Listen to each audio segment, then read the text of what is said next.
Chapitre 3. Nouvelle conception de l'Alliance. Kimberley et moi sommes arrivés au séminaire de théologie Gordon Cornwell 2 semaines seulement après notre mariage. Nous étions les deux fermement convaincus que la théologie évangélique réformée était le christianisme biblique à son meilleur. À ce temps-ci de notre histoire, je dirais que mes études suivaient la forme d'une histoire de détective. Je fouillais l'Écriture sainte pour découvrir les indices de l'emplacement du véritable christianisme. Où la Bible était-elle fidèlement enseignée et vécue? Où que cela soit, je savais que Dieu m'y voulait pour que je l'enseigne ma vie durant. J'étais un détective plein de dynamisme, prêt à suivre l'Écriture sainte, quel que soit son enseignement. Je rencontrai un collègue séminariste du nom de Jerry Matatix, qui devint rapidement un ami très cher. Plus tard, il occupera une place importante dans ma vie. Nous étions les seuls parmi les étudiants presbytériens suffisamment fermes dans notre anticatholicisme pour croire que la confession de Westminster devrait maintenir une position que la plupart des réformés étaient prêts à abandonner, à savoir que le pape est l'antéchrist, bien que les réformateurs, Luther, Calvin, Zwingli, Knox et autres, ne se soient pas entendus sur plusieurs points. Ils partageaient tous la même conviction que le pape était l'antéchrist et que l'Église de Rome était la prostituée de Babylone. Quand le pape vint à Boston en 1979, bien des collègues séminaristes dirent « N'est-il pas formidable ?» Formidable. Il prétendait détenir le pouvoir de lier des centaines de millions de cœurs et d'esprits en se prétendant l'unique enseignement infaillible dans l'univers. Cela serait formidable, mais c'était formidable. Jerry et moi avons travaillé auprès de nos frères séminaristes pour les amener à voir tout ce qui n'allait pas là. Ma deuxième année au séminaire fut la première de Kimberley. Il se produisit quelque chose d'étrange lorsqu'elle suivit un cours de morale chrétienne. J'avais déjà suivi ce cours et je savais que la classe serait divisée en petits groupes de travail, abordant chacun une question morale. Je me demandais à Kimberley quel sujet elle avait choisi. La contraception, répondit-elle. La contraception. Elle était parmi les sujets proposés l'année passée, mais personne ne l'a choisi. C'est un problème catholique. Pourquoi veux-tu étudier la contraception? C'est, dit-elle, que je me heurte constamment aux questions de la régulation des naissances quand je parle de l'avortement. Je ne sais pas pourquoi cela arrive, mais c'est un fait. Alors j'ai pensé que c'était l'occasion de savoir si la Bible a quelque chose à dire à ce sujet. Eh bien, lui dis-je, si tu as du temps à perdre à étudier une fausse question, c'est ton temps. J'étais surpris, mais aucunement inquiet. Ce n'était pas comme s'il y avait une bonne ou une mauvaise façon d'envisager la contraception. J'ignorais combien son étude allait changer nos vies. Une couple de semaines plus tard, un copain m'intercepta.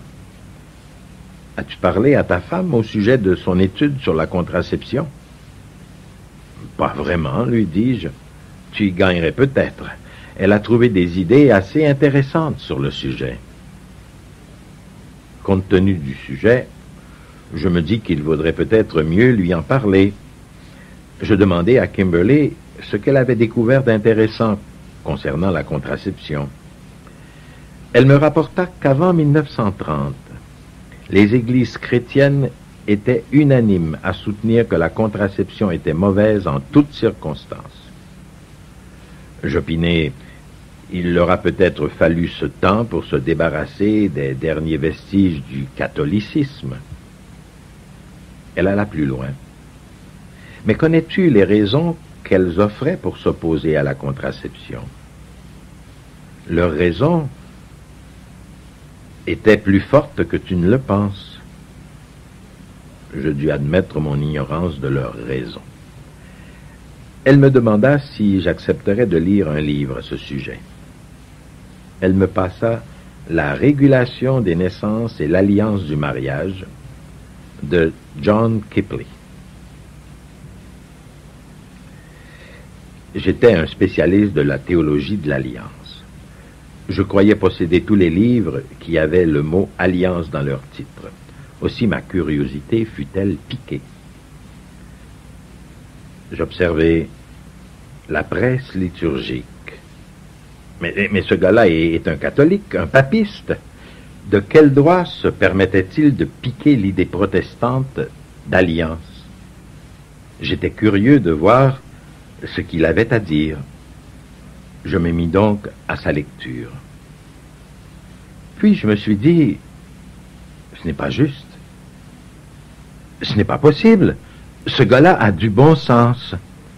Il montrait que le mariage n'est pas un contrat, un échange de biens et de services. Le mariage, plutôt, est une alliance, un échange de personnes. L'argument de Kipley voulait que chaque alliance possède un acte qui produit et renouvelle l'alliance et que l'acte du mariage est l'acte de cette alliance. Quand l'alliance du mariage est renouvelée, Dieu s'en sert pour donner une vie nouvelle. Renouveler l'alliance du mariage, tout en pratiquant une régulation des naissances qui détruit le potentiel de la vie nouvelle, équivaut à recevoir l'Eucharistie et à la cracher par terre. Kipley montrait que l'acte du mariage exprime de façon unique le puissant amour du don de vie de cette alliance. Toutes les autres alliances indiquent l'amour de Dieu et transmettent cet amour. Seule l'alliance du mariage présente un amour tellement réel et puissant qu'il donne la vie. Quand Dieu créa l'homme, mâle et femelle, son premier commandement fut qu'il soit fécond et qu'il se multiplie. C'était l'image de Dieu, Père, Fils et Saint-Esprit, trois en un, la famille divine. Aussi, quand les deux deviennent un dans l'alliance du mariage, le un qu'ils deviennent est tellement réel que 9 mois plus tard, ils auront peut-être à lui donner un nom. L'enfant incorpore l'union de leur alliance. Je commençais à comprendre que chaque fois que Kimberly et moi avions une relation conjugale, nous accomplissions quelque chose de sacré. Et chaque fois que nous dépouillions l'amour de son pouvoir de donner la vie par la contraception, nous commettions une profanation. Traiter quelque chose de sacré comme quelque chose d'ordinaire est par définition une profanation de la chose. J'étais frappé, mais je tue mon impression. Je n'en dis rien à Kimberly. Kimberly me demanda ce que je pensais du livre. Je répondis qu'il était intéressant. Par la suite, je remarquai comment elle s'attaquait à mes copains, un à la fois, et comment certains des meilleurs et les plus brillants se laissaient convaincre. Enfin, je découvris que tous les réformateurs, Luther, Calvin, Zwingli, Knox et les autres, soutenaient la même position que l'Église catholique là-dessus. C'était embêtant. L'Église catholique romaine était l'unique confession religieuse dans le monde qui avait le courage et l'intégrité d'enseigner cette vérité impopulaire. Je ne savais qu'en penser. Aussi je me rabattis sur le vieil adage. Même un cochon aveugle finit par trouver un gland. En fin de compte, après 2000 ans, l'Église catholique se devait bien de trouver au moins une vérité. Catholique ou pas, la position était juste. Aussi, nous jetâmes les contraceptifs que nous utilisions et nous avons placé notre confiance dans le Seigneur d'une façon toute nouvelle pour nos projets familiaux. Nous avons d'abord utilisé la méthode naturelle de régulation des naissances pendant quelques mois, et puis nous avons décidé de nous ouvrir à la réception de la vie nouvelle quand Dieu voudrait nous en faire la grâce. J'organisai un groupe d'une douzaine d'excellents séminaristes calvinistes de Gordon Cornwell pour tenir des soupers rencontres hebdomadaires afin d'échanger sur diverses questions. Nous invitions des professeurs pour entendre et discuter leurs points de vue. Ce fut un merveilleux temps de camaraderie et de conversation tonifiante. Nous lui donnâmes le nom d'Académie de Genève, du nom de l'école de Calvin à Genève. Il nous arrivait de nous rencontrer les vendredis soirs à un Howard Johnson ou à un autre restaurant pour de la pizza et de la bière, afin de jaser de théologie jusqu'à 3 heures du matin, prenant bien soin de promettre à nos femmes de les sortir le lendemain soir. Nous pouvions ainsi approfondir la parole de Dieu pendant 3 ou 4 heures, harponnant les questions les plus difficiles. La seconde venue du Christ, l'épreuve de l'existence de Dieu, la prédestination et la liberté, et bien d'autres grands mystères que les théologiens adorent explorer, et en particulier l'alliance. Approfondir l'Écriture sainte obligeait chacun d'entre nous à s'attaquer avec plus de vigueur à la signification des écrits clés. Nous apprenions à maîtriser le grec et l'hébreu. La Bible était notre unique autorité.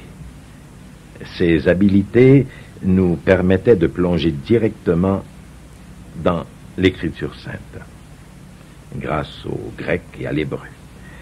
Nous n'acceptions l'infaillibilité ni l'autorité d'aucune tradition. Les traditions pouvaient être utiles, elles pouvaient être fiables, mais elles n'étaient pas infaillibles, de sorte qu'elles pouvaient aussi bien errer sur n'importe quel point. C'était notre point de vue. En pratique, cela forçait chacun d'entre nous à tout repenser la doctrine du début à la fin. C'était toute une tâche, mais nous étions jeunes et nous avions la foi que l'Esprit Saint et l'Écriture sainte nous permettraient de réinventer jusqu'à la roue, si c'était nécessaire. Rendu à ma dernière année, une crise commença à se développer. Ma recherche m'obligeait à repenser la signification de l'alliance. Dans la tradition protestante, les alliances et les contrats sont considérés comme 2 mots se référant à la même chose. Mais l'étude de l'Ancien Testament me conduisit à voir que pour les anciens Hébreux, alliance et contrat étaient des choses bien différentes. Dans l'Écriture sainte, les contrats portent sur l'échange de propriétés, alors que les alliances portent sur l'échange entre des personnes, formant ainsi des liens familiaux sacrés. Ainsi, la parenté était formée par une alliance. Dans le contexte de l'Ancien Testament, le concept d'alliance n'avait rien de théorique ou d'abstrait. En fait, la parenté par alliance était encore plus forte que la parenté biologique. Le sens le plus profond des alliances divines dans l'Ancien Testament était que Dieu enfantait sa propre famille en Israël. Lorsque le Christ établit la nouvelle alliance avec nous, il s'agissait donc de beaucoup plus qu'un simple contrat ou échange légal par lequel il prenait nos péchés et nous donnait la droiture, comme l'expliquaient Luther et Calvin. Cette explication était correcte, mais bien en dessous de la pleine vérité de l'Évangile. Je découvris que la nouvelle alliance établissait une nouvelle famille mondiale avec laquelle le Christ partageait sa propre filiation divine, faisant de nous des enfants de Dieu. En tant qu'acte d'alliance, être justifié signifiait participer à la grâce du Christ comme fils et fille de Dieu. Être sanctifié signifiait participer à la vie et à la puissance de l'Esprit Saint. Dans cette perspective, la grâce de Dieu était beaucoup plus qu'un don de Dieu. Elle était le don de la vie même de Dieu, faisant de nous des enfants de Dieu. Luther et Calvin expliquaient ceci uniquement en termes juridiques. Mais je commençais à comprendre que Dieu était beaucoup plus qu'un juge. Il était notre Père. Et nous-mêmes n'étions pas simplement des criminels, nous étions des enfants en fugue. La nouvelle alliance n'était plus tellement une salle de jugement, elle était une salle familiale. Saint Paul, que j'avais considéré comme le premier Luther, enseignait aux Romains, aux Galates et ailleurs que la justification était plus qu'un décret légal. Elle nous établissait dans le Christ comme des enfants de Dieu par l'effet de la seule grâce. Je découvrais que Saint Paul n'enseigne en nulle part que nous sommes justifiés seulement par la foi. La sola fide ne faisait pas partie de l'Écriture sainte, comme le disait pourtant Luther. Je fus tellement excité par cette découverte que j'en fis part à certains amis, qui furent étonnés de voir combien elle avait du bon sens. Puis un copain m'interrompit et me demanda si je connaissais quelqu'un d'autre qui enseignait la justification de cette façon. Je répondis par la négative, non, je ne connais pas. Alors il m'avisa que le docteur Norman Shepherd, professeur au séminaire de théologie de Westminster, le séminaire calviniste presbytérien le plus strict en Amérique, allait justement subir un procès d'hérésie pour avoir enseigné la même conception de la justification que je venais de présenter. Aussi, je téléphonai au professeur Shepherd. Il m'expliqua qu'on l'accusait d'enseigner le contraire des enseignements de l'Écriture sainte de Luther et de Calvin. Et pendant qu'il me décrivait son enseignement, je pensais, mais c'est exactement ce que je dis, ce que je pense. Ceci peut ne pas paraître une crise très grave pour bien du monde, mais pour quelqu'un formé dans le protestantisme et convaincu que le christianisme repose sur la position de sola fide, c'est la foi seule qui sauve, cela veut tout dire. Je me souviens comment un de mes théologiens favoris, le docteur Gerstner, avait dit une fois en classe que si les protestants se trompaient sur le sujet de la sola fide, et si l'Église catholique avait raison de soutenir une justification par la foi et par les œuvres, il disait « Je serai à genoux demain matin faisant pénitence devant les portes du Vatican ». Nous savions évidemment que l'expression était purement rhétorique, mais elle avait de la force. En fait, toute la réforme découlait de cette unique différence.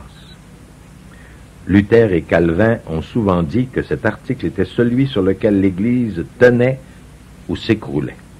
C'est pourquoi, à leur avis, l'Église catholique s'était écroulée et le protestantisme était apparu de ses cendres. La sola fide était le principe matériel de la réforme et je commençais à croire que saint Paul n'avait jamais enseigné cela.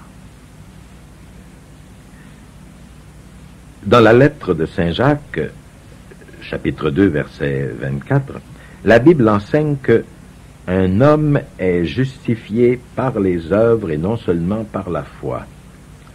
D'ailleurs, saint Paul disait aux Corinthiens, « Si j'ai une foi qui transporte les montagnes, mais que je n'ai pas l'amour, alors je ne suis rien. » C'était pour moi une transformation traumatique de soutenir que Luther se trompait sur ce point fondamental. Pendant 7 années, Luther avait été ma source principale d'inspiration et de proclamation de la parole de Dieu. Et cette doctrine était à la base de toute la réforme protestante. C'est à ce moment que j'interrompis mes recherches. Kimberly et moi comptions faire nos études doctorales à l'université d'Aberdeen, en Écosse, où ma candidature avait été acceptée dans la perspective d'un approfondissement de l'Alliance.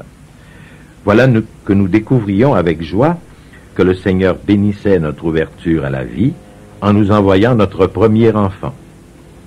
Un changement théologique avait produit un changement dans l'anatomie de Kimberley. Mais à cette époque, Madame Margaret Thatcher avait rendu à peu près impossible de faire payer les bébés américains par les contribuables britanniques. Nous avons conclu qu'il nous faudrait chercher du travail ailleurs, remettant à plus tard les études pour le doctorat. Une petite église de Fairfax, en Virginie, nous appela pour nous offrir le poste de ministre. Lorsque je posai ma candidature à ce poste auprès de l'église presbytérienne de la Trinité, je fis part de mes positions et de mes préoccupations concernant la justification, et qui me paraissait être la position du docteur Shepherd. Ils comprirent et dirent avoir les mêmes positions. Aussi, peu avant ma graduation, j'acceptai le poste de pasteur à la Trinité, de même qu'un poste d'enseignant à leur école secondaire, l'école chrétienne de Fairfax. Dieu aidant, je terminai premier de classe. Le temps était venu de dire au revoir à quelques-uns des meilleurs amis que je me suis fait, autant parmi les étudiants que parmi les enseignants. Dieu nous avait comblés d'amitié profonde avec des hommes et des femmes qui ouvraient fermement leur esprit et leur cœur à la parole de Dieu. Kimberley et moi avons gradué en même temps. Elle obtenait une maîtrise Essar en théologie, pendant que j'avais une maîtrise en divinité. Notre première année au séminaire, Scott commença ses études de maîtrise en étudiant de fines distinctions théologiques avec des professeurs qui enseignaient la théologie depuis 10 à 40 ans. Pendant ce temps, j'étais secrétaire dans un programme financé par un octroi de recherche de Harvard, travaillant avec des gens de toutes les religions sauf chrétiennes, bon nombre desquels n'avaient jamais entendu la bonne nouvelle de l'Évangile et n'avaient rien lu de la Bible. Presque chaque jour, quelqu'un me mettait sur la sellette pour savoir si Dieu pouvait même exister. Le contraste était frappant. Après la première année, nous avons décidé de suivre la même voie et de connaître la même croissance. Aussi, avec l'approbation de Scott et l'aide de mes parents, je commençais mes études de maîtrise lorsque Scott entrait dans sa seconde année. L'expérience d'étudier la théologie ensemble fut très enrichissante. Une des premières questions que j'entrepris dans un cours de morale chrétienne fut celle de la contraception. Je n'avais jamais songé que ce puisse être une question à l'étude, jusqu'à ce que je commence à m'engager dans des activités pro-vie. Je ne sais pourquoi, la régulation des naissances revenait sans cesse dans le décor. En tant que protestante, je n'avais aucune amie qui ne pratiquât pas la régulation des naissances. On m'avait présenté la pratique de la régulation des naissances comme un comportement chrétien responsable et raisonnable. Dans notre préparation au mariage, on nous avait demandé quelle sorte de régulation des naissances nous comptions utiliser, et non si nous allions en utiliser une. Le petit groupe qui étudiait la contraception se rencontra brièvement au fond de la classe le premier jour. Celui qui s'imposa comme chef d'équipe nous dit « Nous n'avons pas besoin d'étudier le point de vue catholique parce que les catholiques n'ont que deux raisons de s'opposer à la contraception. D'abord, parce que le pape n'est pas marié et n'a pas à vivre les conséquences d'une absence de contraception. Ensuite, parce qu'ils veulent avoir autant de catholiques que possible dans le monde. » Est-ce que ce sont là les seules raisons apportées par l'Église catholique ? Dis-je en intervenant. Je ne le pense pas. Alors pourquoi ne serait-ce pas toi qui étudierais cette position ? D'accord, dis-je, et je le fis.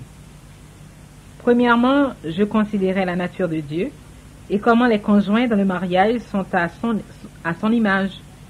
Dieu Père, Fils et Saint-Esprit créa l'homme et la femme à son image et les bénit dans l'alliance du mariage, en leur commandant d'être féconds et de se multiplier, remplissant la terre et exerçant la domination sur toute la création à la gloire de Dieu. Nous trouvons cela dans Genèse, chapitre 1, versets 26 à 28. L'image même qui servit pour créer l'homme et la femme était l'unité des trois personnes en Dieu, se déversant dans un amour de don total l'un à l'autre. Dieu réaffirma ce mandat de la création dans son alliance avec Noé et sa famille, commandant toujours d'être fécond et de se multiplier. Ainsi, l'apparition du péché ne changea rien à la vocation des époux d'être à l'image de Dieu par la procréation. Saint Paul mit en lumière que, dans la Nouvelle Alliance, le mariage avait été élevé à l'image de la relation entre le Christ et l'Église. J'ignorais alors que le mariage était même un sacrement. Aussi, par le pouvoir même de l'amour qui donne la vie, Dieu permettait au couple de refléter l'image de Dieu comme l'unité de deux qui devient trois. Je me posais la question, est-ce que notre utilisation de la régulation des naissances, enlevant intentionnellement à l'amour son pouvoir de donner la vie, tout en jouissant de l'unité et du plaisir de l'acte du mariage, permettait quand même à mon époux et à moi-même de refléter l'image de Dieu dans un amour de don total? Deuxièmement, j'étudiais l'Écriture sainte pour savoir ce qu'elle disait des enfants. Là, la position de la parole de Dieu était écrasante. Chacun des versets traitant des enfants en parlait uniquement et toujours comme une bénédiction. Il n'y avait aucun proverbe qui mettait les gens en garde contre le fait que les dépenses occasionnées par un enfant l'emportent sur leur valeur. Aucune bénédiction n'est prononcée en faveur d'un homme ou d'une femme qui a bien su espacer ses enfants, ou du couple qui a su avoir un nombre suffisant d'années sans enfants avant de revêtir le fardeau des enfants, ou du mari ou de la femme qui a bien planifié chaque conception. J'avais pris ces idées dans les médias, à l'école publique et auprès des gens du quartier, mais elles n'avaient aucun fondement dans la parole de Dieu. Dans l'Écriture sainte, la fécondité est présentée comme quelque chose de précieux, qu'on fête, et non comme une maladie qu'il faut éviter à tout prix. Aussi, bien que je n'ai trouvé aucun verset parlant en mal des petites familles, il n'y avait aucun doute qu'en bien des passages, les grandes familles étaient offertes comme le signe d'un débordement de faveur de la part de Dieu. Dieu était celui qui ouvrait ou fermait les entrailles d'une femme, et chaque fois qu'il donnait la vie, on y voyait une bénédiction. En fin de compte, le souhait de Dieu pour les mariages fidèles est une postérité donnée par Dieu. Les enfants sont décrits comme des flèches dans la main d'un guerrier. Béni soit l'homme dont le carquois est rempli. Qui irait au combat avec seulement 2 ou 3 flèches, alors qu'il pourrait avoir un carquois bien rempli? La question que je me posais était, notre utilisation de la régulation des naissances reflétait-elle la façon qu'a Dieu d'envisager les enfants, ou plutôt la façon dont le monde envisageait les enfants? Troisièmement, il y avait la question de l'autorité de Jésus-Christ sur notre vie. En tant que protestants évangéliques, Scott et moi prenions très au sérieux l'autorité du Christ sur nos vies. Côté argent, nous donnions la dîme, peu importe comment allaient nos affaires, car nous voulions être de bons intendants des sous que Dieu nous confiait. Maintes et maintes fois, nous avions vu le Seigneur répondre à nos besoins bien au-delà de ce que nous lui avions donné. Côté temps, nous honorions le jour du Seigneur, délaissant nos études qui étaient notre travail, même si nous avions des examens le lundi. À bien des reprises, le Seigneur nous combla durant ce jour de repos et nous avons toujours très bien réussi nos examens du lundi. Côté talent, nous avons toujours supposé que nous serions toujours disponibles pour servir le Seigneur dans son ministère et nous avons toujours joyeusement ajouté son service à notre charge de travail. De voir nos vies enrichies grâce à ce ministère renforce grandement notre foi et notre mariage. Mais qu'en était-il de nos corps, de notre fécondité?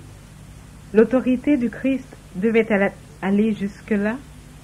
C'est alors que je lus dans la première lettre aux Corinthiens, au chapitre 6, versets 19 et 20, « Vous ne vous appartenez pas, Vous avez été achetés. Glorifiez donc Dieu dans votre corps. Considérer sa propre fécondité comme une chose à contrôler selon son propre jugement était peut-être une attitude plus américaine que divine. La question que je me posais était: est-ce que notre utilisation de la régulation des naissances indiquait que nous vivions fidèlement sous l'autorité de Jésus-Christ? Quatrièmement, quelle était la volonté de Dieu concernant Scott et moi? Nous voulions connaître et suivre la volonté de Dieu dans nos vies. Un passage de l'Écriture sainte qui nous aida dans cette réflexion fut Romains, chapitre 12, versets 1 et 2. Je vous exhorte donc, frères, par la miséricorde de Dieu, à offrir vos personnes en sacrifice vivant, saint, agréable à Dieu. C'est là le culte spirituel que vous avez à rendre. Et ne vous modelez pas sur le monde présent, mais que le renouvellement de votre jugement vous transforme et vous fasse discerner quelle est la volonté de Dieu, ce qui est bon, ce qui lui plaît, ce qui est parfait. Paul indiqua que la vie de sacrifice requiert la miséricorde de Dieu. On ne nous demandait pas de vivre une telle vie par nos propres forces. Nous pouvions offrir nos corps en sacrifice du culte. Il existe un côté physique à la vie spirituelle. Une des façons de savoir comment un sacrifice est selon la volonté de Dieu est de faire la différence entre ce que nous dit le monde et ce que Dieu nous dit.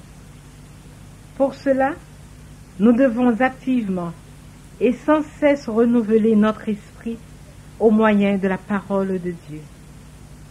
Et une grande part de mon étude dans le domaine de la contraception m'avait amené justement là, à méditer sur des écritures saintes qui offraient une vision différente de ce que le monde semblait vouloir nous imposer. Scott et moi, nous nous étions déjà engagés l'un envers l'autre et envers le Seigneur.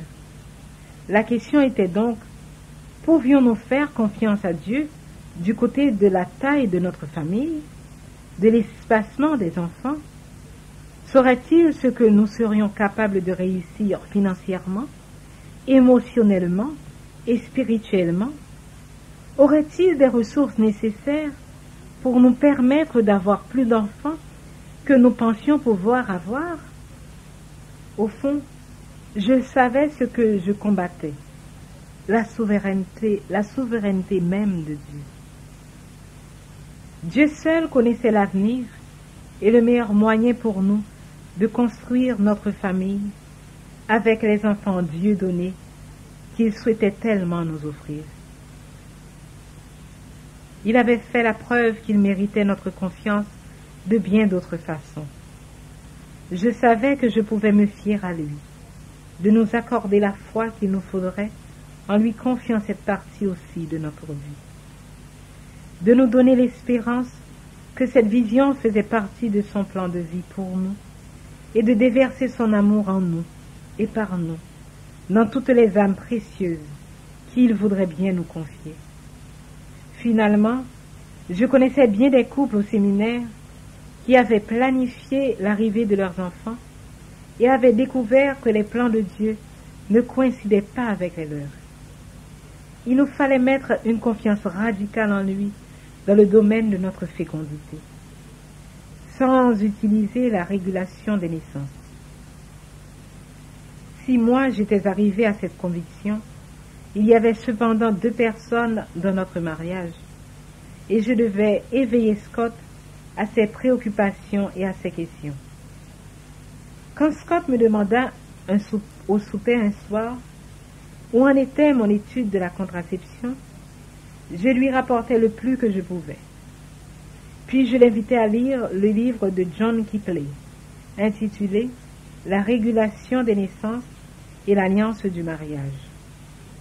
Scott trouva l'essentiel de mon argumentation dans ce livre. Mais mieux encore, il vit comment Kipling appliquait l'idée d'alliance au mariage pour expliquer l'immoralité de la contraception. Kipling faisait la comparaison suivante.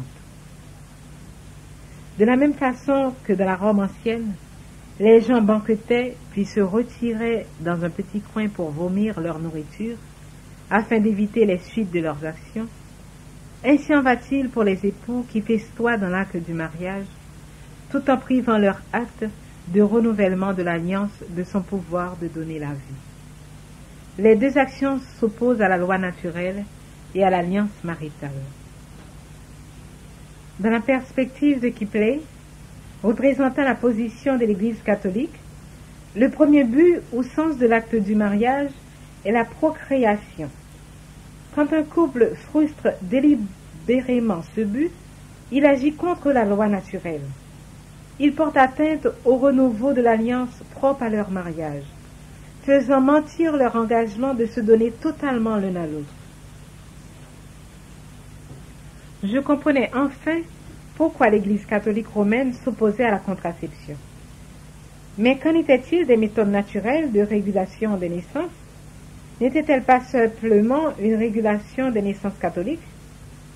Dans sa première lettre aux Corinthiens, Saint Paul parle des moments où les époux peuvent s'abstenir des relations sexuelles pour prier et peuvent ensuite reprendre leurs relations afin que Satan ne mette pas le pied dans leur mariage. En lisant Humanae Vitae, j'ai pu apprécier l'équilibre de l'enseignement de l'Église concernant la contraception.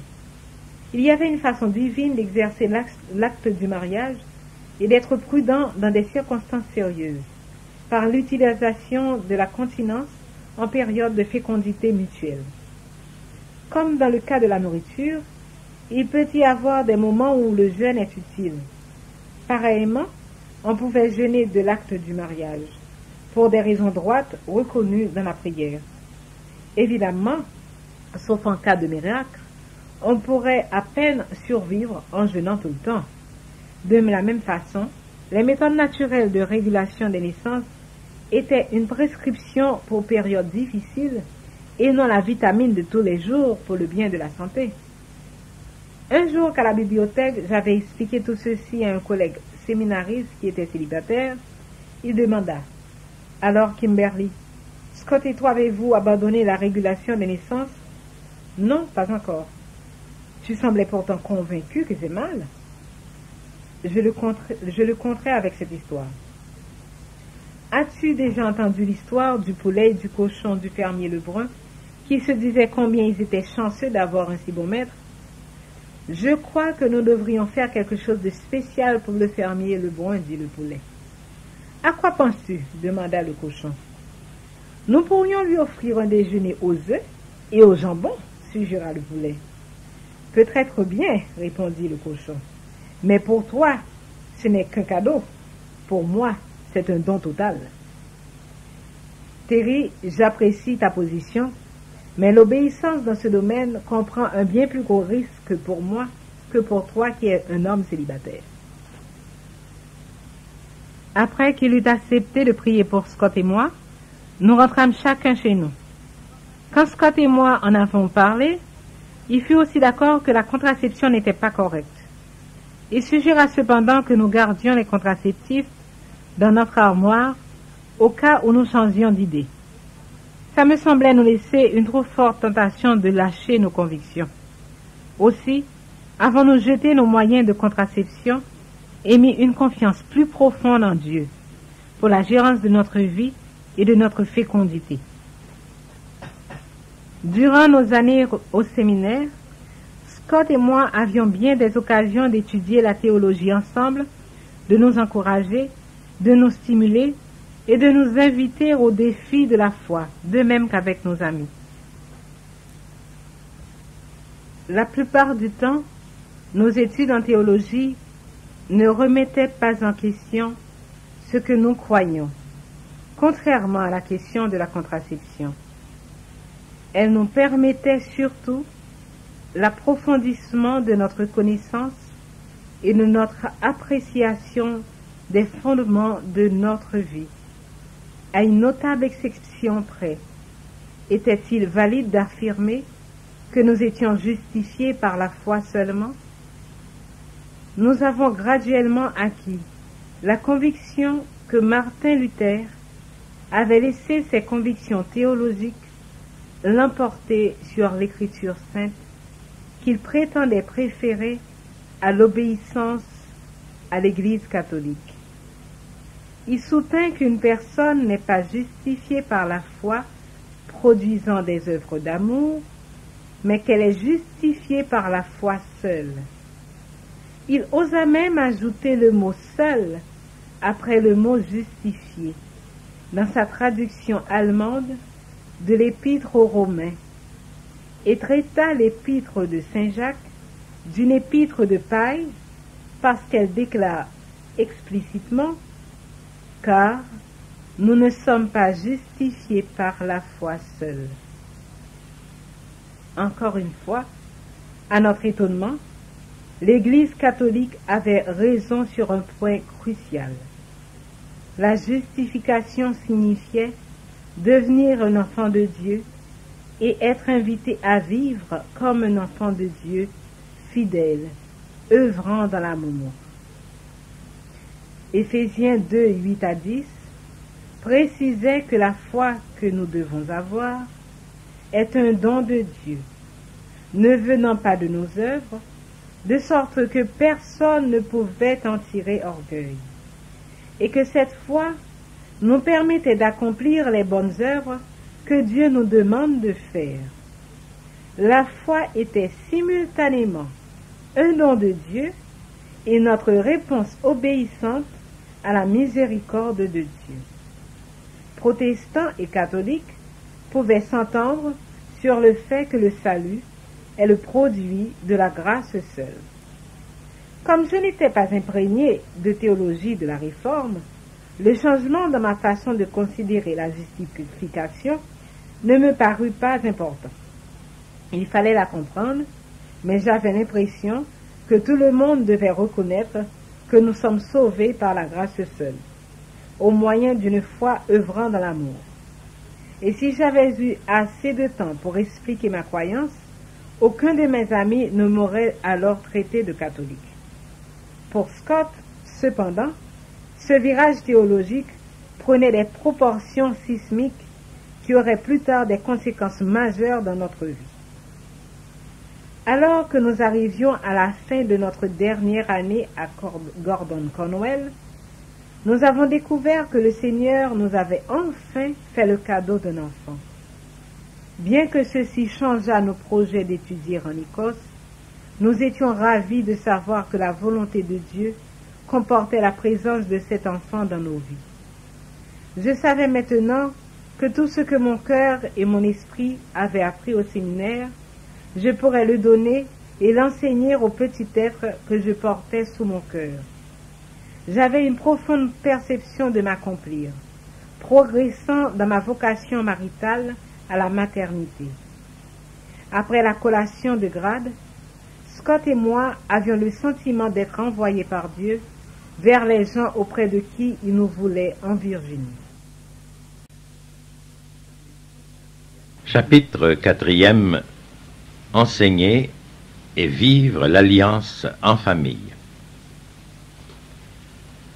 Je débutai ma tâche de pasteur en Virginie, en prêchant une moyenne de 45 minutes chaque dimanche et en organisant 2 rencontres sur la Bible par semaine. C'était le programme demandé par les anciens de l'Église. Je commençai par prêcher toute l'Épître aux Hébreux, car aucun autre livre du Nouveau Testament ne met autant l'accent sur l'idée d'alliance. L'Assemblée des fidèles, dont j'étais le pasteur, s'intéressa vivement à l'idée de l'alliance comme famille de Dieu. Plus j'étudiais, plus mes trouvailles me surprenaient, parce que cette épître était considérée comme la plus anti-catholique épître du Nouveau Testament par les protestants que je connaissais et avec qui je m'entendais. Un sacrifice une fois pour toutes et autres expressions semblables contenues dans l'épître aux Hébreux nous amenait à cette conclusion. J'étais imprégné de l'idée que si une chose est romaine, voulant dire catholique romaine, elle doit être fausse. Or voilà que je commençais à comprendre l'importance de la liturgie dans l'Alliance, surtout dans l'Épître aux Hébreux. La liturgie représentait la façon de Dieu d'engendrer sa famille par alliance et de renouveler régulièrement son alliance. J'avais le goût de partager ces perceptions qui me paraissaient toutes nouvelles. Je souhaitais que les gens soient enthousiasmés par l'Ancien Testament et sa relation au Nouveau Testament, l'Ancien coulant dans le Nouveau et l'Église du Nouveau Testament devenant l'accomplissement plutôt que l'abandon de l'Ancien. Plus j'approfondissais mes études, un processus déconcertant commença à apparaître. Les idées nouvelles que je pensais avoir découvertes avaient en fait été devancées par les premiers pères de l'Église. J'étais ébranlé de vivre cette expérience de façon répétée. Je commençais à me demander si je n'étais pas seulement en train de réinventer la roue. Plus je faisais part de ces nouvelles découvertes, entre guillemets, concernant la famille par alliance de Dieu et le culte que ses enfants lui devaient, plus mes paroissiens prenaient de l'intérêt. Les anciens me demandèrent même de reviser notre liturgie. Notre liturgie, j'étais perplexe. Les épiscopaliens étaient les gens qui parlaient de liturgie. Les presbytériens avaient l'ordre du culte. Mais les anciens m'avaient demandé de réviser la liturgie pour qu'elle rencontre la démarche biblique, de sorte que je me mis à étudier la question. Je soulevais des points. Pourquoi notre Église est-elle centrée sur le pasteur? Pourquoi notre service du culte est-il tellement orienté vers le sermon? Et pourquoi mes sermons n'étaient-ils pas conçus pour préparer le peuple de Dieu à recevoir la communion? J'avais déjà indiqué à mes paroissiens que l'unique endroit où le Christ avait utilisé le mot « alliance » était dans son institution de l'Eucharistie, ou communion, comme nous l'appelions. Pourtant, nous ne prenions la communion que 4 fois par année. Au début, malgré l'étrangeté pour nous de la chose, je soumis aux anciens qui guidaient notre communauté l'idée d'une communion hebdomadaire. Un d'entre eux me demanda, « Scott, ne crains-tu pas que la célébration de la communion chaque semaine risque d'en faire une routine? En fin de compte, l'accoutumance engendre le mépris. » Dick, lui répondis-je, il s'appelait Dick. Nous avons vu comment la communion constitue le renouveau de notre alliance avec le Christ, n'est-ce pas? Oui. Alors voici ma question. Préfères-tu renouveler avec ton épouse l'alliance de ton mariage seulement 4 fois par année? En fin de compte, n'y a-t-il pas là un risque que votre relation devienne routine et que l'accoutumance engendre le mépris? Il éclata de rire. Je comprends ta position. La communion hebdomadaire fut unanimement approuvée. Nous avons même commencé à l'appeler l'Eucharistie, empruntant l'expression du Nouveau Testament grec et de l'Église des premiers temps, Eucharistia. La célébration de la communion chaque semaine devint le moment fort du service du culte de notre Église. Nous avons commencé à prendre un repas à la bonne franquette après le service pour développer notre camaraderie, discuter du sermon et partager des intentions de prière. Nous avons commencé à communier et à vivre une communion. C'était emballant. Nous y trouvions un véritable sens de culte et de communauté. Ensuite, j'amenai mes paroissiens à travers l'Évangile selon Jean, et, à mon grand étonnement, je découvris que cet évangile était plein d'imagerie sacramentelle. Pendant cette étude, je me souvins d'une conversation que j'avais eue avec un bon copain quelques années plus tôt au séminaire. Il nous avait abordé, mon épouse et moi, un matin à l'entrée du collège et avait dit « J'ai étudié la liturgie, c'est emballant. » J'avais répondu à Georges « Il n'y a rien qui m'ennuie plus que la liturgie, hormis les sacrements. » Je tenais cette position au séminaire car nous n'y étudions ni la liturgie ni les sacrements. Ils ne faisaient pas partie de notre bagage. Nous ne les lisions pas dans les écrits. Ils n'étaient pas dans des sujets auxquels nous étions ouverts. Et voilà qu'en passant au travers de l'Épître aux Hébreux et l'Évangile selon Jean, je voyais que la liturgie et les sacrements constituaient un élément essentiel de la vie de famille avec Dieu. À ce moment-ci, l'histoire de détective commença graduellement à se transformer en histoire d'horreur. Oui, en histoire d'horreur, car tout à coup, l'Église catholique romaine que je combattais semblait apporter la bonne réponse à tout coup, ce qui m'ébranlait et me plongeait dans le désarroi. Après un certain nombre d'expériences semblables, la sensation devint apeurante. Pendant la semaine, j'enseignais l'Écriture sainte à un collège secondaire privé chrétien. J'y faisais part de tout ce qui concerne l'Alliance comme famille de Dieu, et mes étudiants avalaient cela comme du bon pain chaud. J'expliquais la série des alliances que Dieu avait faites avec son peuple. Je traçais le phénomène dans le temps, montrant comment chacune des alliances de Dieu était sa façon d'engendrer sa famille à travers les âges. Son alliance avec Adam était un mariage. L'alliance avec Noé était une famille. L'alliance avec Abraham était une tribu. L'alliance avec Moïse transformait les 12 tribus en une famille nationale. L'alliance avec David fondait Israël en royaume national familial. Et le Christ, pour sa part, fonda la nouvelle alliance qui était la famille mondiale de Dieu, sa famille catholique, du grec katholikos, incluant toutes les nations, autant les Juifs que les gentils. Mes étudiants étaient fascinés, car l'ensemble de la Bible prenait un sens. Un étudiant me demanda « À quoi ressemblerait cette famille mondiale ?»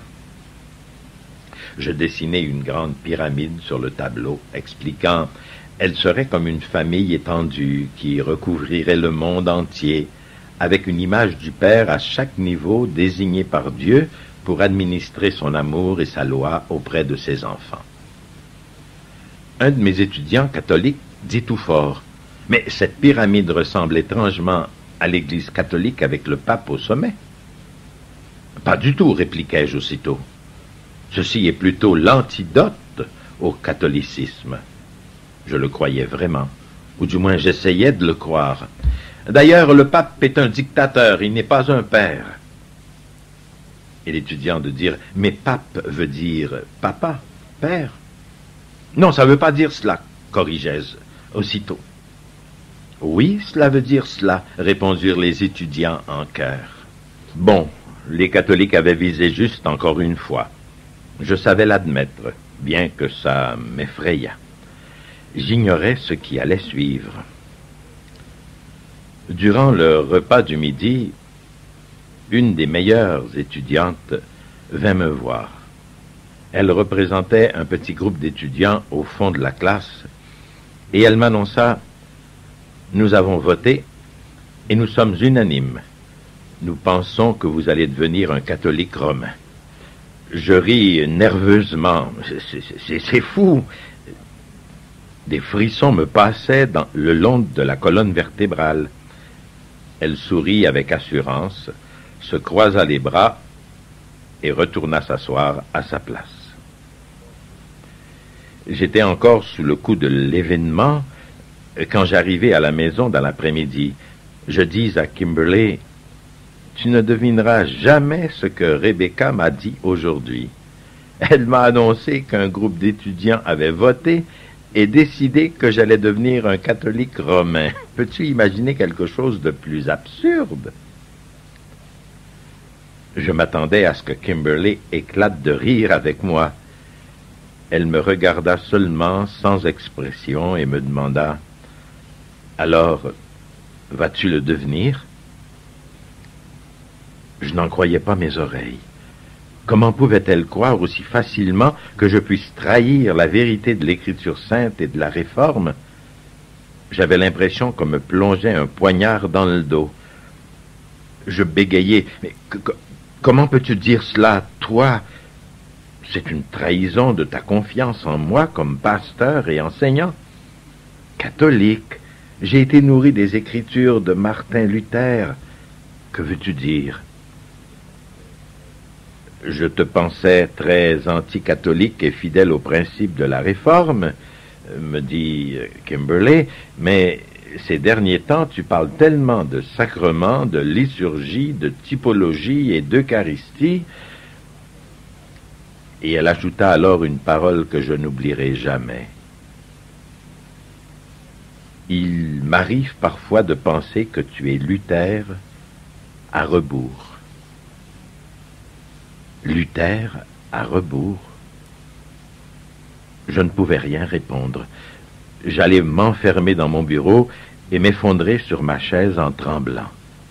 Luther à rebours? J'étais abasourdi, perdu et confus. Je pouvais être en train de perdre mon âme. Je pouvais être en train de perdre l'Évangile.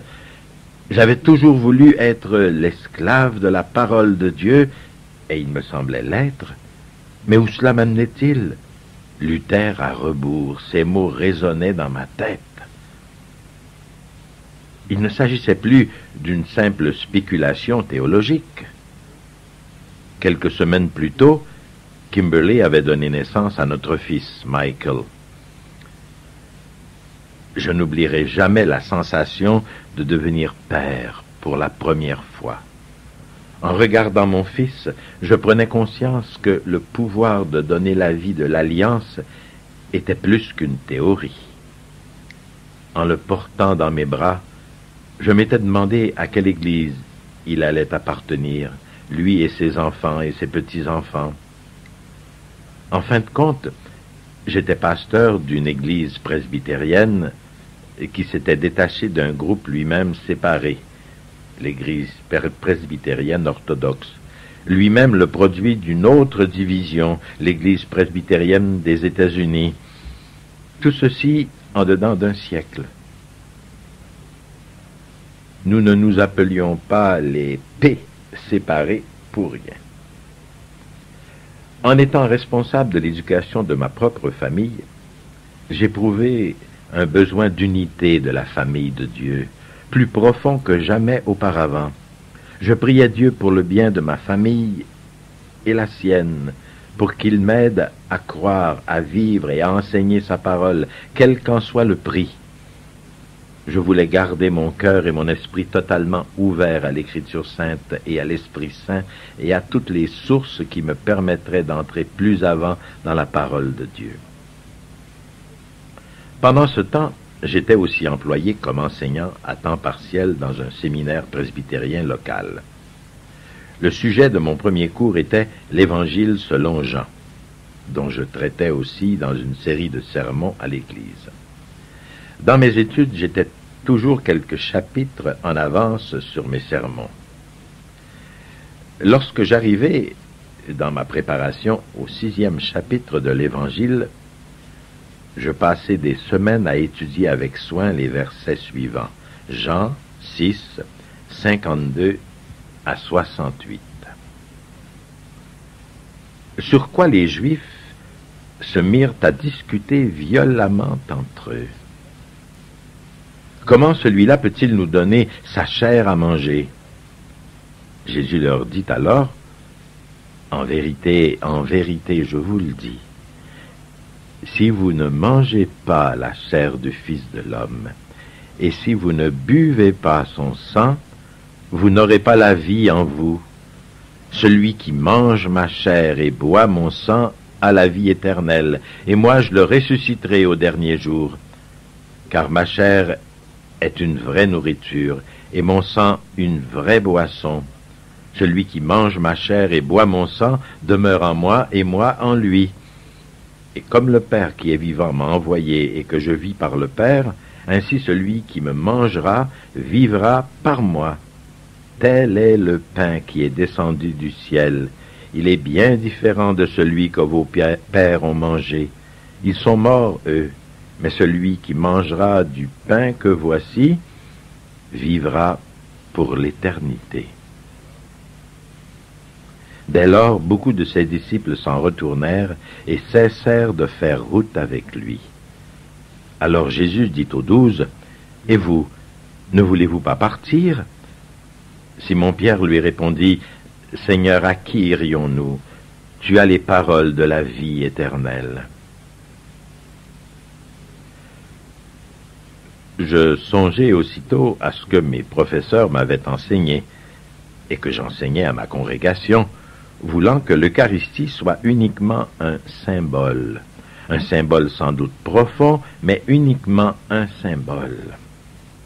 Voici qu'après de nombreuses prières et une profonde étude, je prenais conscience que Jésus ne pouvait pas être en train de parler par image lorsqu'il nous enseigna la nécessité de manger sa chair et de boire son sang.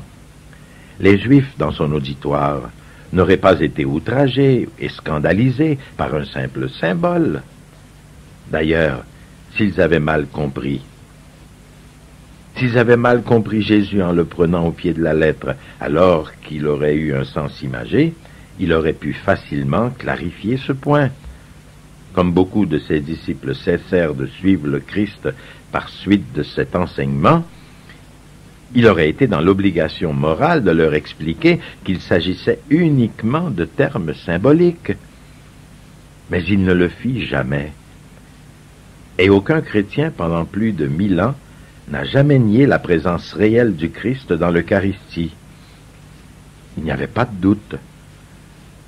Aussi je fis ce que tout pasteur ou professeur de séminaire fait quand il veut garder son job, son emploi. Je terminai abruptement ma série de sermons sur l'Évangile selon Jean à la fin du chapitre 5, et en classe, je sautai l'essentiel du chapitre 6. Bien que mes paroissiens et mes étudiants étaient emballés par la suite de mon enseignement, ils avaient l'impression qu'ils n'entendaient pas du presbytérianisme traditionnel historique. Je ne parvenais pas à leur dire que ce qu'ils entendaient et qui les enthousiasmait reflétait des idées issues de l'Écriture sainte que l'Église catholique était, on ne sait trop où ni comment, parvenue à découvrir de son côté. Un soir, après des heures d'études, je m'arrêtai au salon et j'annonçai à Kimberley que je ne croyais pas que nous demeurerions des presbytériens. J'étais tellement convaincu par la lecture de l'Écriture sainte de la nécessité de donner plus d'importance au sacrement et à la liturgie qu'il y avait dans la tradition presbytérienne que je suggérais que nous songions à la tradition épiscopalienne, où il y avait davantage de liturgie. Elle s'écrasa dans un fauteuil et éclata en sanglots. « Scott, mon père est un ministre presbytérien, mon oncle est un ministre presbytérien, mon frère se prépare à devenir un ministre presbytérien, et tu es un ministre presbytérien. Je ne veux pas cesser d'être une presbytérienne. » Elle avait pris position, mais elle ignorait que j'espérais seulement à l'époque que la piste se termine avec l'Église épiscopalienne, sans en être certain. Le cours que je donnais sur l'Évangile selon Jean était tellement bien reçu qu'on me demanda d'offrir un plus grand nombre de cours à la prochaine session. La session suivante, on me demanda d'enseigner à plein temps, et ces cours connurent encore plus de succès. Dans mon cours d'histoire de l'Église, un des meilleurs étudiants, un ancien catholique, fit une présentation du Concile de Trente, après quoi il posa une super colle que je n'avais jamais entendue auparavant.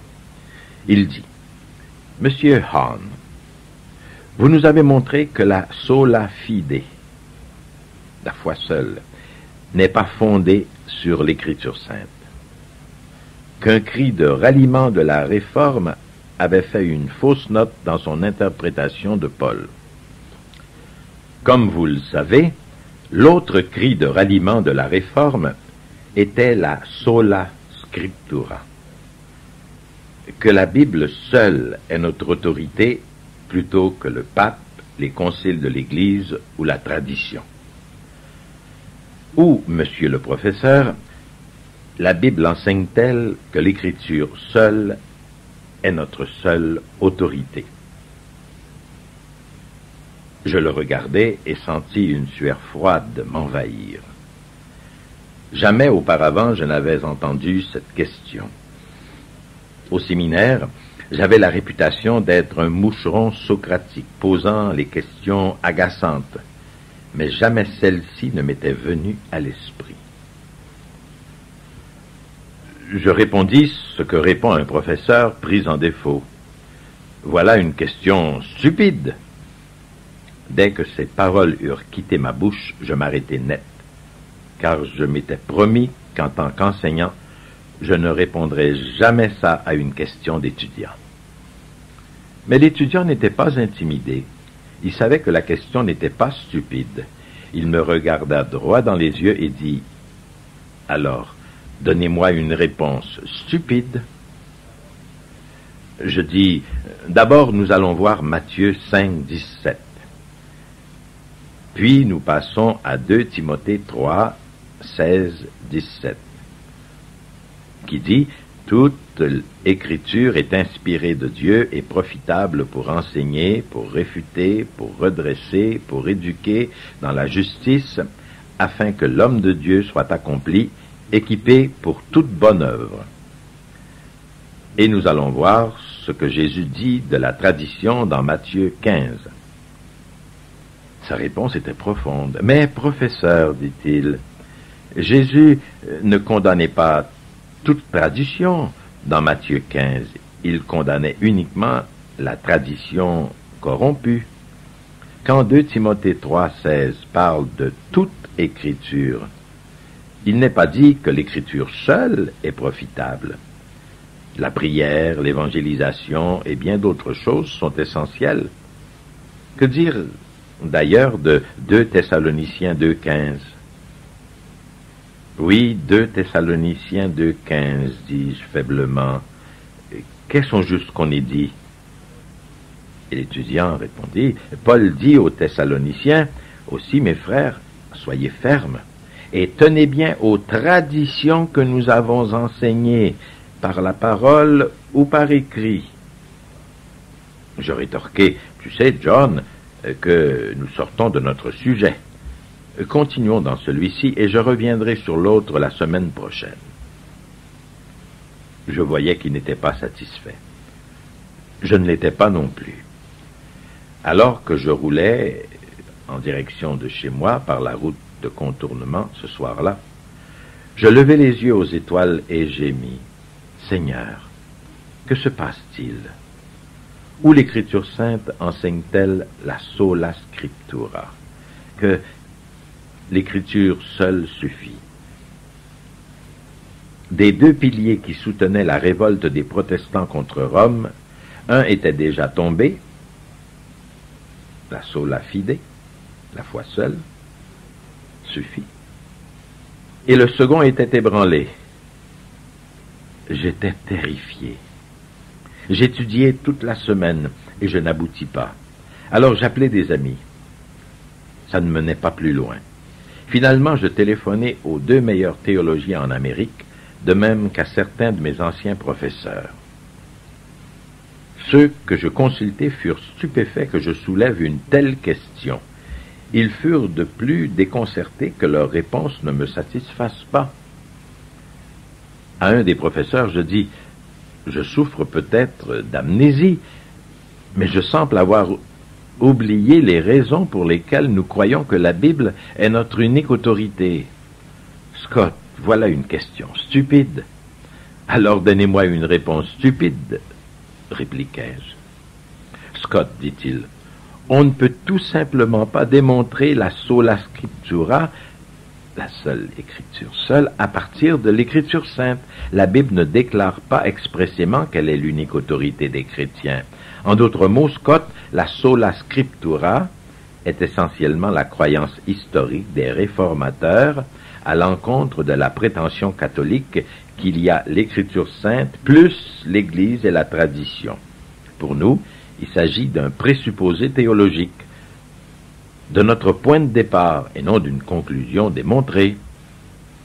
Il me présenta ensuite les mêmes textes de l'Écriture sainte que j'avais donnés à mon étudiant, et je lui répondis les mêmes profondes objections.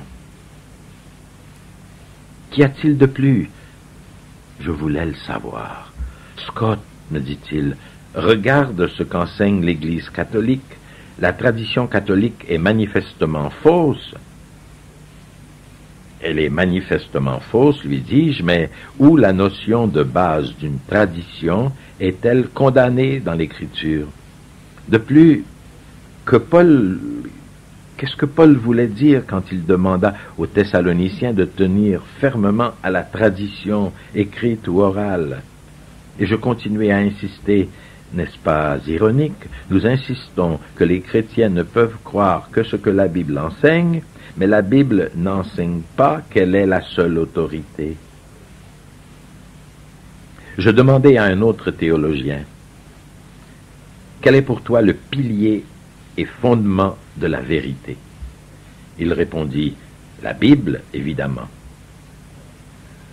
Alors, lui dis-je, pourquoi la Bible dit-elle dans 1 Timothée 3,15 que l'Église est le pilier et le fondement de la vérité? Tu m'as tendu un piège, Scott. Et je lui répondis, c'est moi qui me sens piégé. Mais Scott, dit-il, de quelle Église s'agit-il? Combien de candidats s'offrent-ils pour cette tâche? Je veux dire, combien d'églises prétendent être le pilier et le fondement de la vérité? Et mon ami de me dire, mais veux-tu dire, Scott, que tu es en train de devenir un catholique romain?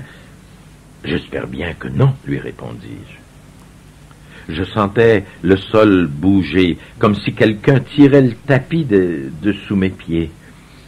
La question était plus importante que toutes les autres, et personne n'avait la réponse.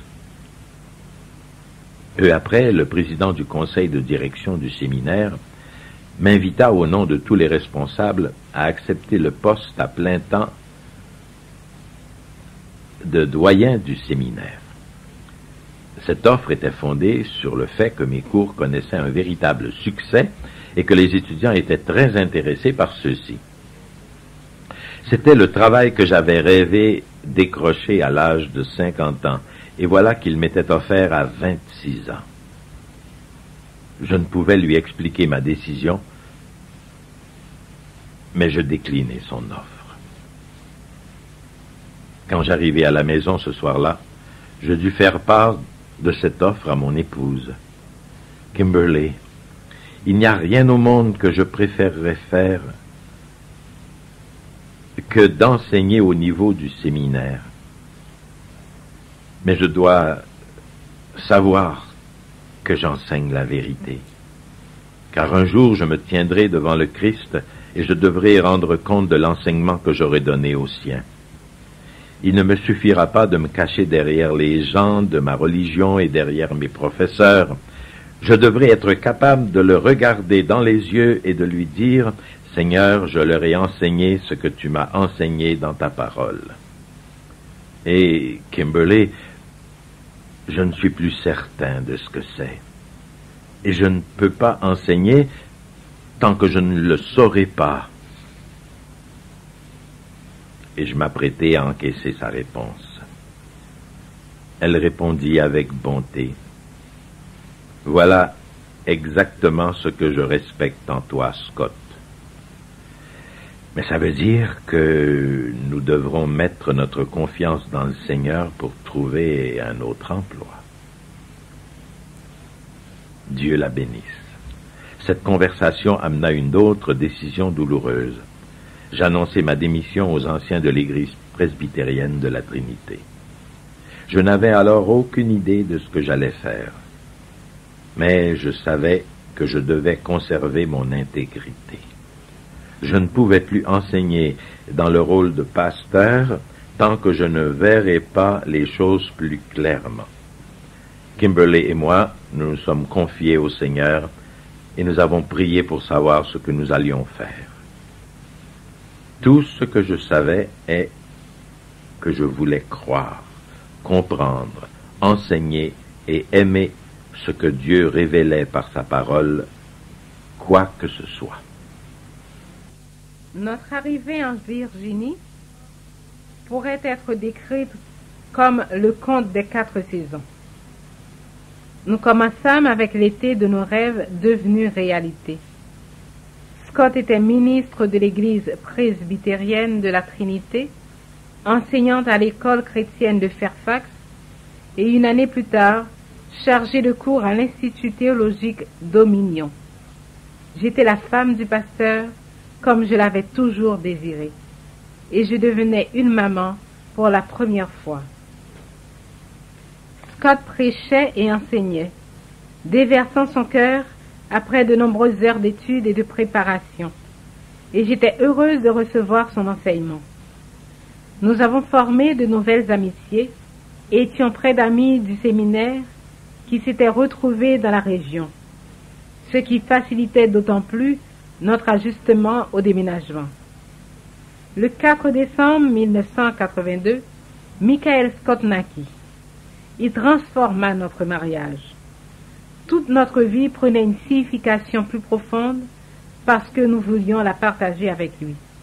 C'était merveilleux d'avoir une petite personne à qui chanter les chansons, avec qui prier et à qui raconter tout ce qui me venait à l'esprit concernant le Seigneur. Des restes égoïstes que Scott et moi n'avions pas remarqués en nous-mêmes étaient débusqués jour après jour, nuit après nuit, ce qui nous renseigna plus profondément que jamais au sujet du Seigneur. Scott commença à étudier davantage la liturgie et apporta des changements intéressants dans l'église de notre culte. Nous sommes passés à la communion hebdomadaire, ce qui était assez inhabituel pour une église presbytérienne. Bien que nous recevions plus souvent la communion, nous croyions cependant qu'elle n'était qu'une représentation symbolique du sacrifice du Christ, et rien de plus. Cependant, l'étude que Scott faisait de l'Évangile selon Saint Jean et de l'Épître aux Hébreux, dans la préparation de ses cours et de ses sermons, l'amenait à approfondir de nouvelles questions qui par occasion le troublaient. Scott fit plusieurs découvertes à l'étude des premiers pères de l'Église, et il en présenta quelques-unes dans ses sermons. C'était une expérience inattendue pour lui et moi, car nous n'avions à peu près jamais lu les premiers pères de l'Église durant notre séjour au séminaire. Nous avions même rouspété contre un possible envahissement romain lors de notre dernière année, quand un prêtre anglican donna un cours sur les premiers pères de l'Église. Et voilà que Scott les citait dans ses sermons. Un soir, Scott sortit de son bureau et me dit « Kimberly, je dois être franc. Tu connais certaines des questions qui me travaillent. Je ne sais pas combien de temps encore nous allons être des presbytériens. Nous allons peut-être devenir des épiscopaliens. » Je m'effondrais sur une chaise au salon et j'éclatais en sanglots. Si j'avais voulu devenir une épiscopalienne, j'aurais épousé un épiscopalien. Je ne voulais pas devenir une épiscopalienne. Jusqu'où Scott irait-il dans ce pèlerinage? Au moins, je savais qu'il ne pensait pas que des catholiques réfléchis puissent être chrétiens, de sorte que cela ne risquait pas de se produire. Puis, il y eut ce soir fatidique où un étudiant, ancien catholique par-dessus le marché, avait demandé « Où la Bible enseigne-t-elle la sola scriptura ?» Alors que Scott cherchait partout une réponse, il me fit part de son inquiétude fondamentale, que la division entre les protestants et les catholiques, au moment de la Réforme, était fondée sur 2 points majeurs. Nous sommes justifiés par la foi seule, et notre autorité est l'Écriture sainte seule. Scott et moi avions déjà étudié la question de la justification et n'acceptions plus la position protestante. Qu'arrivait-il alors si l'autorité de la seule Écriture sainte n'était pas fondée sur les Écritures? Qu'est-ce que cela signifierait? À la fin de l'année académique, le conseil des gouverneurs demanda à Scott de devenir doyen à l'âge de 26 ans. Pourtant, Scott refusa cette offre merveilleuse. Il m'ajouta qu'il n'était même pas certain de continuer comme pasteur parce qu'il était travaillé par trop de questions importantes dont il n'avait pas les réponses. Il lui fallait un endroit où il pourrait étudier les questions qui le troublaient afin de pouvoir enseigner avec intégrité, avec la certitude d'enseigner la vérité de la parole de Dieu. Entendre ceci me fut pénible, mais j'apprécie son honnêteté. Il n'y avait pas de doute qu'il devait pouvoir faire face au Christ au jour du jugement, en sachant répondre de son enseignement. Cette décision nous mit à genoux. Après bien des prières, nous avons décidé de revenir à notre ville collégiale, Grove City. Ce n'est qu'après avoir décidé de partir et avoir loué une maison à Grove City que le président du collège appela Scott pour lui offrir un poste. Ceci nous parut un signe d'approbation de Dieu envers notre décision de revenir à Grove City. Et avec cet encouragement, nous avons plié bagages pour entrer dans une nouvelle phase de notre vie de famille.